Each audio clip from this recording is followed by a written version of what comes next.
Gente, essa é a lavadora Panasonic centrifugando. Ouçam o silêncio. A mão não está vibrando.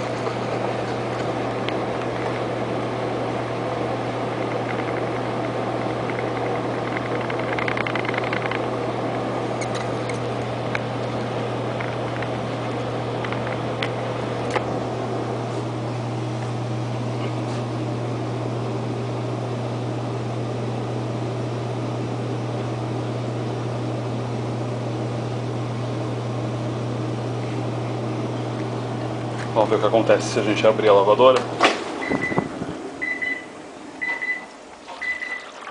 Ela para.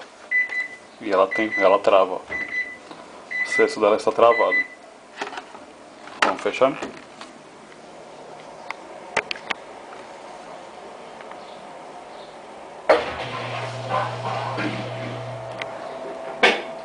Ela destravou.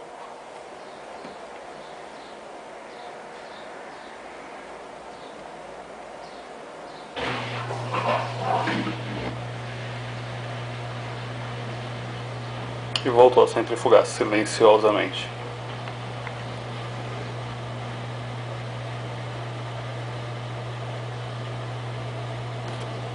Gente, essa é a Panasonic, eu espero que vocês tenham gostado. Eu particularmente fiquei maravilhado com a lavadora. E esses foram só os primeiros vídeos. Virão muitos aí dela lavando cargas maiores, edredons, cobertores, pra gente ver como ela vai se comportar. Mas eu particularmente estou maravilhado com a lavadora. Até mais, gente.